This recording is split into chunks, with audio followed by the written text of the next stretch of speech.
গাছপ্রেমী মানুষদের গাছ না থাকলে ঘরে বাহিরে ভালোই লাগে না। আমার গাছ খুব বেশি পছন্দ। ইনডোরে আমি গাছ দিয়ে প্রতিটা রুম সুন্দরভাবে সাজিয়ে রাখতাম।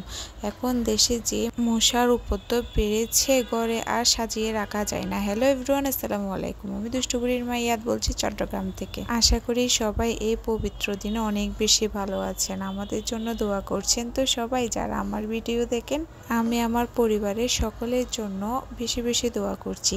এখন এটিও আমার একটি পরিবার। আবারও বলছি, যারা আমার ভিডিও দীর্ঘক্ষণ ধরে দেখছেন সকলকে অসংখ্য ধন্যবাদ। আমার পাশে থেকে আমাকে সাপোর্ট করে যাবেন। যাদের আমার ভিডিও ভালো লাগে শুধুমাত্র তারাই আমার ফ্রেন্ড লিস্টে থাকবেন। ভালো না লাগলে কষ্ট করে থাকার দরকার নেই। যারা আমাকে ভালোবাসবেন আমি তাদেরকে নিয়েই পরিবার গঠন করব। আজকে সকালে খুব তাড়াতাড়ি ঘুম থেকে উঠেছি, ছেলেকে নিয়ে যেতে হবে ভিটামিন এ ক্যাপসুল খাওয়াতে। তাই সকালে উঠে ড্রয়িং রুমটা ভালো মতো গুছিয়ে নিলাম। প্রতিদিনই সেমভাবে পরিষ্কার করা হয়, ভালো করেই করা হয়, তারপরে এত ধুলোবালি সাততলার মধ্যে আসে কেমনে আমি বুঝি না। একটা সংসারে কাজের তালিকা সেমই হয় প্রতিদিনই, মাঝে মাঝে একটু একটু ভিন্নতা হয় শুধুমাত্র।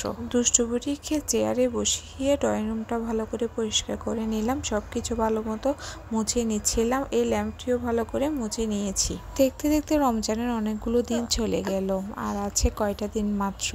এই সুন্দর দিনগুলো খুব তাড়াতাড়ি চলে যায়। কথাই আছে না, ভালো সময় বেশিক্ষণ স্থায়ী থাকে না, ঠিক তেমনই এখন চলে আসলাম ছেলেকে ভিটামিন এ ক্যাপসুল খাওয়াতে। বেশিক্ষণ লাগেনি, ওকে খাওয়ানোর সাথে সাথে আমি পাশে একটি বাজারে গিয়েছিলাম, কিছু বাজার করে নিলাম। রমজানের দিনে আমার রোজা রেখে কোথাও বের হতে ইচ্ছা করে না। আজকে প্রচুর পরিমাণে রোদ ছিল। এসে ইফতারিতে পাটিসাপটা করে নিলাম। আজকে এই পর্যন্ত, আল্লাহ হাফেজ।